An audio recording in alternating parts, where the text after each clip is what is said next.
놀러와요 신약의 숲 6주차 강의 시작하도록 하겠습니다. 네, 오늘은 25, 26 챕터를 다루고요. 마감 기자 시대와 완성 시대를 보려고 합니다. 자, 이 마감 기자 시대는 바울을 제외한 다른 이제 편지, 서신들에 대해서 이제 보는 이제 책인데요. 시대인데요. 우리가 이제 신약 성경에 기록을 했을 때는 9명의 사람이 이 신약 성경을 기록했다고 합니다. 마태, 마가, 누가, 요한, 바울, 야고보, 베드로, 유다, 그리고 익명의 기자, 히브리서를 쓴 익명의 기자 한 명이 이렇게 해서 네, 신약 성경을 썼습니다. 네. 신약 서신서 가운데서 우리가 앞에서 살펴본 바울 서신과 야고보서를 제외한 나머지 7권은 누가 썼냐면 4명의 기자가 썼어요. 베드로, 요한, 유다, 익명의 히브리서 기자가 썼습니다.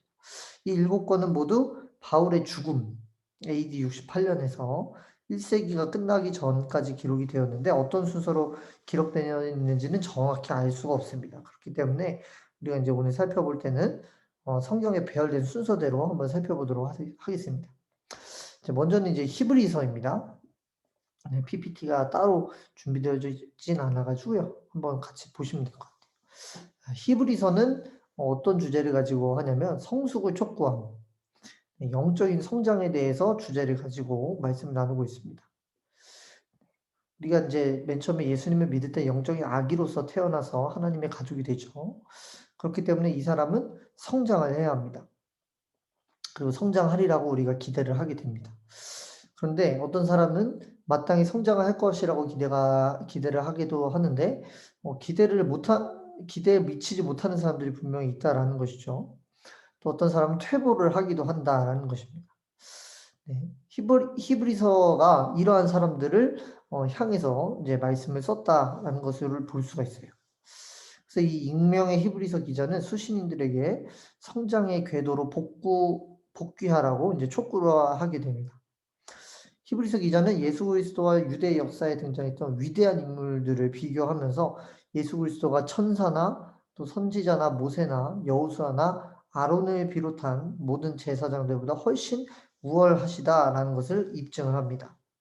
예수 그리스도는 구약의 율법이나 그 모든 희생 제물을 능가하시는 분이다라고 이제 표현을 하고 있어요. 음. 이제 우리가 계속해서 이러한 예수님을 믿는 것에 있어서 믿게 된다고 한다면 조금 더 영적 성장을 이루어야 되는데 왜 퇴보를 하게 되는가? 우리가 왜 그것으로 돌아가려고 하는가? 라는 것을 우리가 잘 생각해 봤을 때 우리가 이런 믿음이 온전히 확고하지 못해서 그렇다라는 것은 이제 히브리서에서 말하고 있고요. 무엇보다도 믿음을 강조하는 것이 이 히브리서입니다. 그래서 이제 믿음의 전당이라고 할 수 있는 11장, 히브리서 11장에는 모든 시대의 믿음의 종들이 보여준 능력의 증거들을 굉장히 잘 담고 있다. 하는 것이 이제 히브리서의 전반적인 내용입니다. 그리고 베드로 전서입니다. 베드로전서. 베드로전서 PPT가 있는데요. 네, 소제목을 보시면 고난 중에 인내라고 나옵니다. 자, 인내에 관한 편지가 이 베드로전서의 편지입니다. 베드로는 편지의 수신자들에게 현재의 고난이 극심할지라도 구원의 확신 가운데 흔들리지 말아야 된다라고 이야기를 합니다. 사랑이 충만하고 전능하신 하늘 아버지께서 고난을 허락하시고 또 고난당하는 우리의 모습을 보시고 계시다라는 사실을 분명히 깨달아야 된다고 역설을 합니다. 자, 고난 이것을 하나님께서 우리에게 허락도 하신다라는 것이에요. 고난이 주는 유익이 있다라는 것입니다. 이 고난을 통해서 우리가 영적인 깨달음을 얻을 수도 있고 영적으로 더욱더 성장할 수 있으며 또 이제 박해하는 자들의 손에 돌아가신 예수 그리스도의 그 고난에 우리가 함께 참여할 수 있다라는 것이 고난이 주는 유익이다라는 것입니다. 그렇기 때문에 우리는 이 고난을 그냥 고난으로만 받아들인다기보다도 우리가 고난을 인내로 이겨내면서 우리가 우리의 구세주 되신 예수님을 잘 따라가는 것이 우리에게 굉장히 필요하다. 이것이 또 하나님의 이름을 영화롭게 하는 방법이다라고 표현을 하고 있습니다. 그리고 예수님께서 올라가신 그대로 다시 돌아오실 것이라는 것 결코 의심해서는 안 된다라고 또 표현을 합니다. 자, 그리고 베드로 후서의 말씀인데요. 베드로 후서는 거짓 교사들을 거짓 교사들을 추방하라라고 하고 있습니다. 자, 이 거짓 교사들이 교회에 들어오는데요. 교회에서 하는 이야기가 뭐냐면 방탕한 삶과 하나님의 뜻에 대한 무시를 조장하는 일들을 했습니다. 어차피 우리가 내일 죽을지 언제 죽을지 모르는 인생인데 우리의 인생은 그저 흥청망청 놀아도 된다라고 했던 게 이제 베드로 후서의 이야기라는 것이에요. 어떻게 보면 요즘의 이야기와 별반 다르지 않은 또 모습이 아닐까 생각이 들기도 합니다.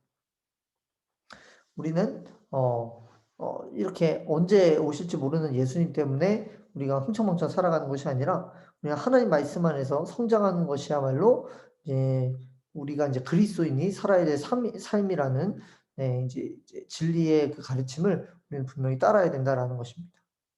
그리고 이러한 거짓 가르침이 들어오지 못하도록 항상 우리는 잘 깨어 있어야 되고 막아야 된다. 이런 거짓 가르침이 교회 한번 들어오면은 암세포처럼 퍼져나간다라는 것이에요. 그렇기 때문에 우리가 예수 그리스도의 재림을 기다리는 동안 이 교회가 온전히 예수님께서 세워 놓으신 동안에는 우리가 이 교회 안에서 예수님의 오심을 기다리며 음 이제 거짓 교사들의 가르침이 들어오지 못하도록 잘 방어해야 한다라는 것입니다. 인제 요한 1서예요. 이제 요한이 기록한 이제 세 통의 편지가 이제 요한 1, 2, 3서입니다. 이것은 이제 교제에 관한 3부작을 이룬다고 이제 책에서는 표현하는데요. 첫 번째 편지에서는 하나님과 교제해야 한다고 가르치고, 두 번째 편지에서는 거짓 교사들과 교제하지 말라고 가르치고, 세 번째 편지에서는 참된 교사들과 교제해야 한다라고 네, 가르치고 있습니다. 요한은 하나님께서 하나님과 교제하는 신자들에게 주시는 기쁨에 대해서 감격스러운 어조를 기록을 합니다. 네, 요한 1서 1장 3절 4절인데요. 우리가 보고 들은 바를 너희에게도 전함은 너희로 우리와 사귐이 있게 하려 함이니 우리의 사귐은 아버지와 그 아들 예수 그리스도와 함께 함이라. 우리가 이것을 쓰면 우리의 기쁨이 충만케 하려 함이로라라고 표현을 합니다. 하나님과 교제하는 성도들은 하나님의 빛과 사랑과 또 심지어 하나님의 생명까지도 함께 나눈다고 말합니다. 빛 가운데 행한다는 것은 세상을 쫓지 않는 것이고 거짓 교사들의 말에 귀 기울이지 않는다라는 것입니다. 그리고 하나님의 말씀에 귀 기울여 산다라는 것이죠. 하나님을 향한 사랑 안에서 행하는 성도는 다른 사람들을 향한 사랑으로 그 사실을 또 입증한다고 합니다. 사랑을 우리만 가지고 있는 것이 아니라 행함으로 입증을 하는 것입니다. 참된 성도는 뭐예요? 하나님의 사랑을, 생명을 나누기 때문에 이 생명을 나누는 행위를 통하여서 하나님의 사랑을 입었다라는 것을 우리가 입증할 수 있다라는 것이. 이 요한 2서 내용을 보면 거짓 교사들을 분별하라 라고 하고 있죠. 요한은 두 번째 편지에서 한 여인을 이제 칭찬을 합니다. 부녀여 이러면서 이제 표현을 하게 되어 있는데 자, 그 이제 칭찬을 하면서 진리 안에서 행하는 그 여인을 칭찬을 하는데 그러면서 어떤 이제 한 가지 표준을 제시를 합니다. 그 신앙을 잘 지킬 수 있는 신앙의 표준을 하나 제시하는데 그것은 바로 그들이 거짓 교사들에 대한 이제 분별을 할 수 있게 표준을 가르치는 거예요. 과연 그들이 그 거짓 교사들이 예수 그리스도를 육신으로 세상에 오신 하나님이라고 말하는가 안 하는가 라는 것을 통해서 거짓 교사인지 아닌지를 분별하라고 하는 것이에요.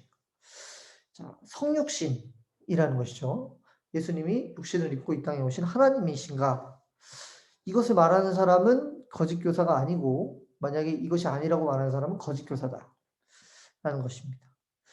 이 성육신은 신앙의 표준이 되어진다라고 우리는 볼 수가 있는 것이에요. 네.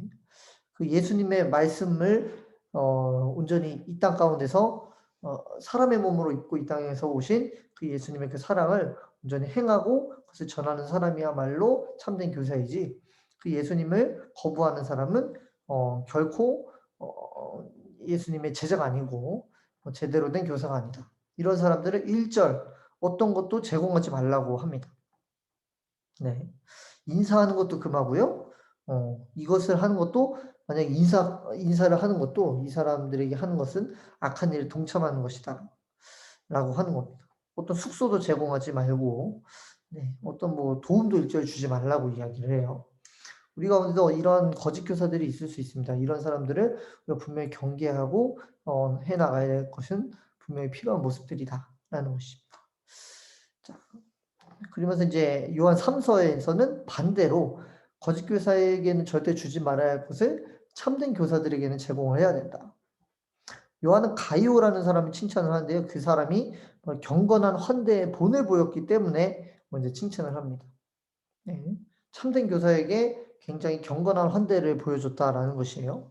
근데 반대로 디오드레베라는 사람은 교만한 모습으로 성도들을 접대하기를 거부했고 접대하려는 사람들까지도 이제 방해를 합니다. 네. 우리는 하나님의 사람을 이제 선대했던 사람들을 우리는 분명히 잘 배워야 되고 경건한 모습으로 환대하는 모습들도 분명히 나타나야 된다라는 것.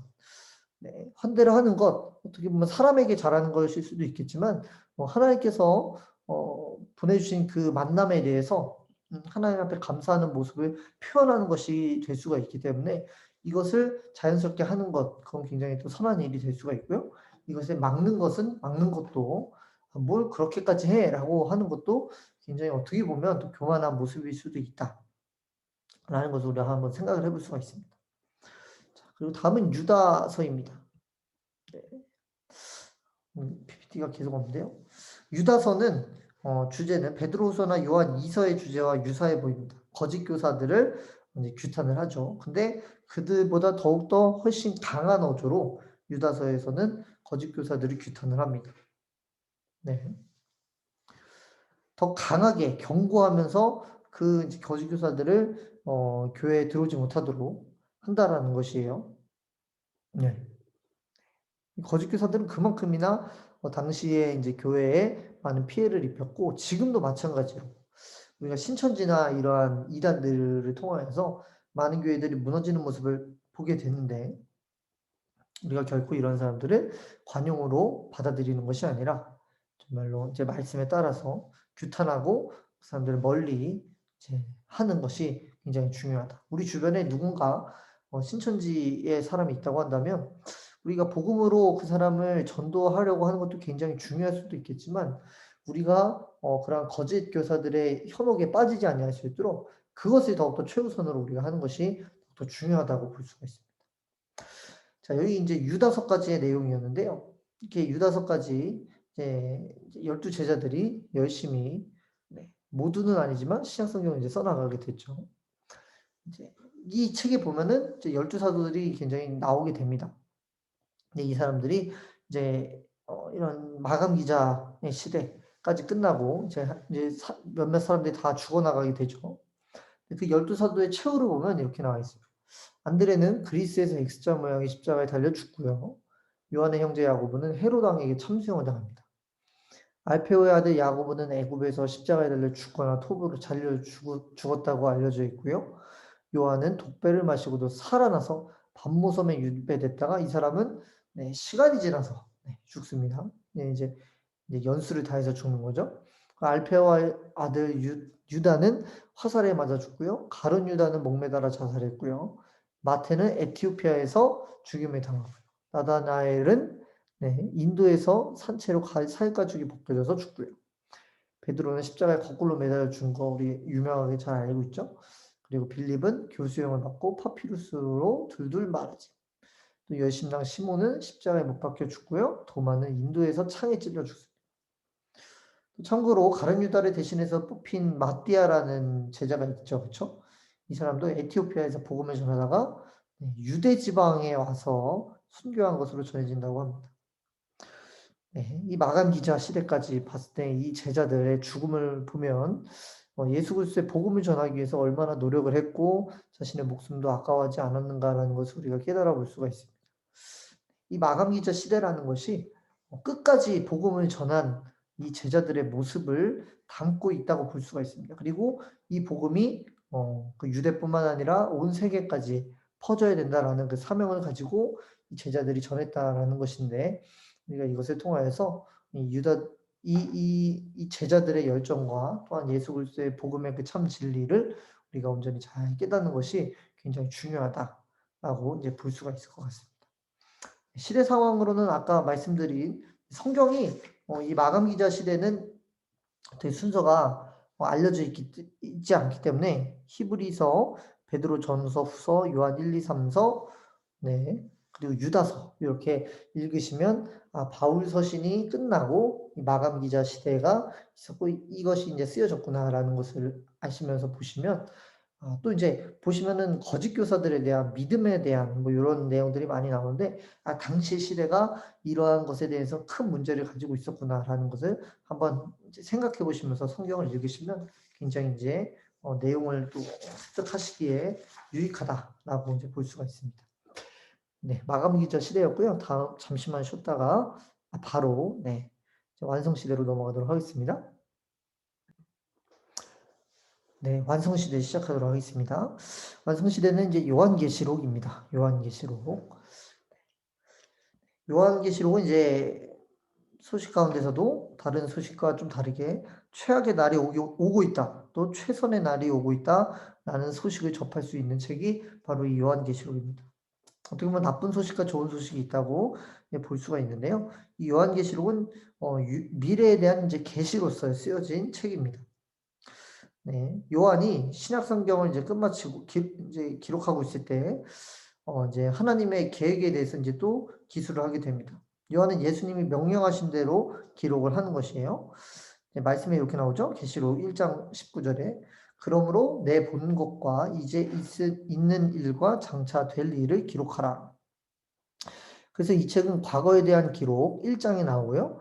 현재에 대한 기록을 2, 3장에다 이야기하고요. 미래에 대한 기록을 4장에서 22장까지 이제 구성을 하고 있습니다. 요한계시록을 보면 이제 7에 대한 숫자가 많이 나오는데 이 책도 그래서 이제 7개의 부분으로 나눠서 이제 요한계시록을 이제 설명을 하고 있습니다. 자, 하늘에 계신 구세주 1장.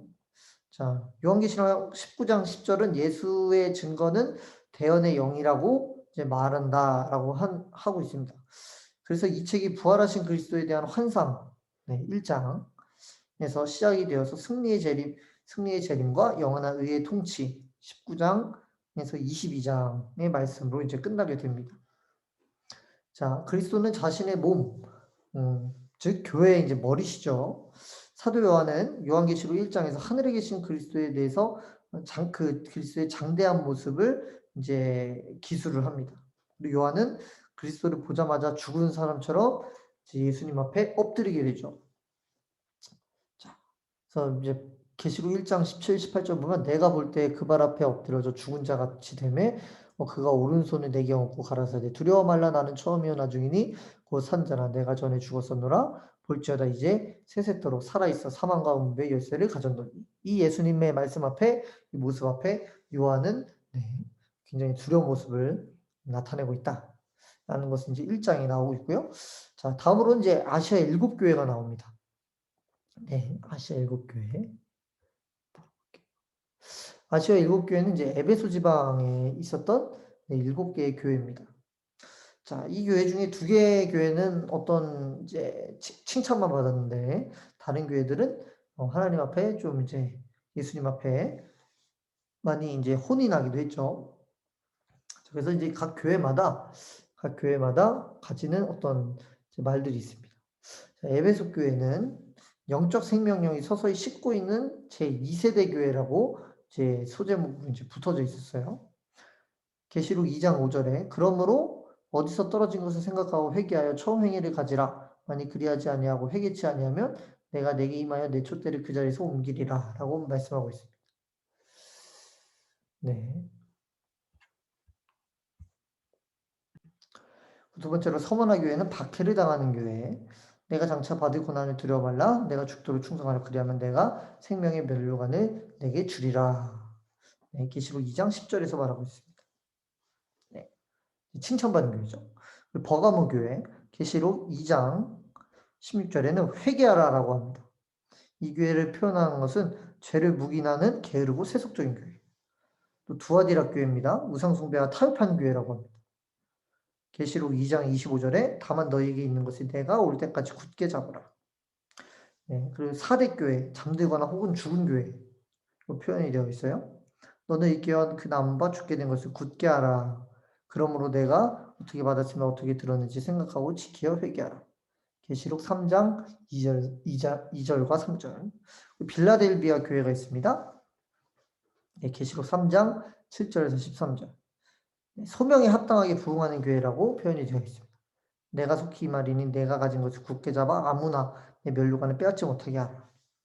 라우디게아 교회요.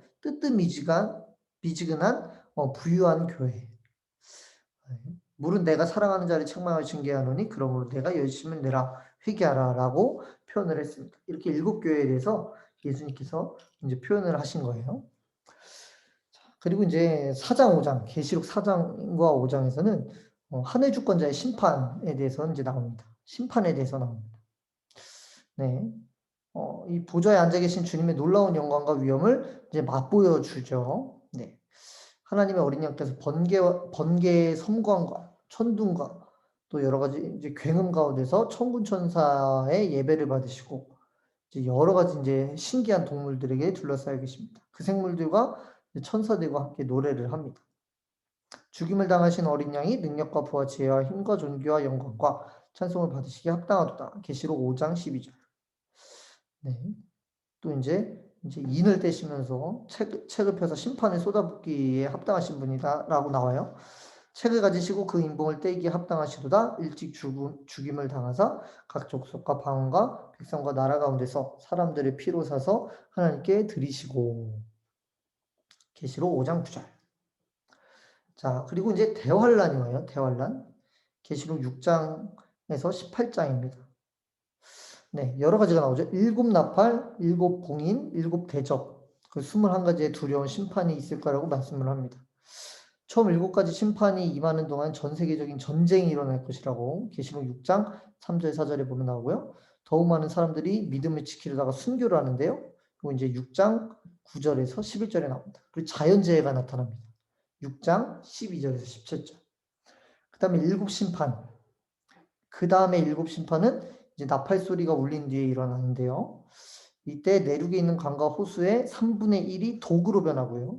계시록 8장 10절에서 11절. 네, 이제 쓴물로 변한다 그래요. 그리고 해와 별의 3분의 1이 어두워질 것이며 계시록 8장 12절. 마귀들이 아프게 쏘는 정갈처럼 사람들을 공격하여 죽기를 갈망하게 만들고 계시록 9장 1절에서 12절. 땅의 인구 3분의 1이 또 죽임을 당할 것이다. 계시록 9장 13절에서 21절의 말씀입니다. 근데 그래도 이제 사람들이 회개하기를 거부한다고 합니다. 계시록 9장 20절에서 21절. 자, 그러면 이제 어떻게 해요? 이번에 7대접에 담긴 재앙들이 이제 차례대로 쏟아집니다. 여러 가지 이제 질병과 바다 생물의 죽음과 뜨거운 열과 암흑과 전쟁 등의 재앙들이 일어난다. 그때까지도 이제 살아있는 불신자들은 어떻게 해요? 죄를 회개하고 하나님께 돌아올 기회가 있었지만 그렇게 하지 않고 대신에 그들은 오히려 하나님을 저주합니다. 계시록 16장 21절에 나오는 내용이에요. 그 사람들은 끝까지 그 하나님의 심판이 있음에도 불구하고 거부를 한다라고 표현을 하고 있습니다. 우리 계시록 19장에 보면은 그리스도께서 재림을 하십니다. 승자의 모습으로 재림을 하셔서 저항하는 모든 세력들을 진압하시고 1000년 동안 지속된 왕국을 세우실 것이라고 말씀하십니다. 자, 할렐루야, 주 우리 하나님 곧 전능하신 이가 통치하시도다. 우리가 즐거워하고 크게 기뻐하여 그에게 영광을 돌리세. 계시록 19장 6절 7절. 이제 예수님이 오신 다음에 무엇이 와요? 오랜 기간 평화가 임합니다. 이제 메시아의 나라에서 성도의 통치가 일어나게 되는데요. 계시록 20장에 나옵니다. 이제 구약이 예언한 그대로 한 언어를 사용하고 모든 사람이 주님을 알게 되고요. 또 이제 짐승들이 유순하게 되고 아담의 타락으로 저주받았던 땅에 저주가 거치고 사막이 백합화를 피우고 질병이 정복이 되고 수명이 연장돼서 100세 먹은 사람이 어린아이처럼 보일 것이다. 이사야 65장 20절처럼 이런 상황이 온다라는 것입니다.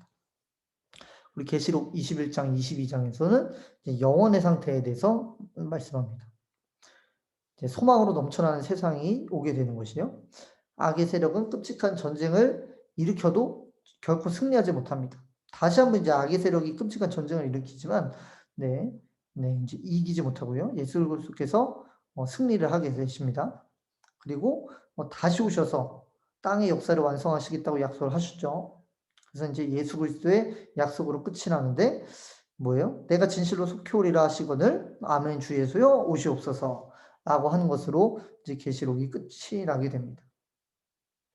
결국 역사의 완성 대신 예수님께서 다시 오실 것이다라는 것이 이 이제 네, 계시록의 마지막이다라고 볼 수 있습니다. 자, 여기까지가 이제 계시록이고요. 우리가 네, 이제 6주 동안 보았던 것이 이렇게 신약의 12시대가 나와져 있습니다. 우리가 이 12시대를 보시면서 네, 그 중간중간 성경을 어디를 먼저 읽을지를 우리가 이제 한번 배워본 시간이라고 생각이 들어요.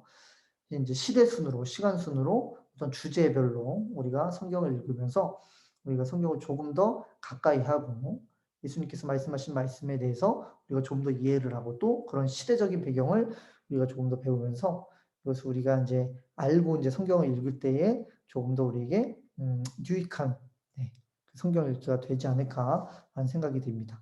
네, 6주 동안 고생 많으셨고요. 네, 다음에 또 다른 강의로 또 만나 뵙도록 하겠습니다. 감사합니다.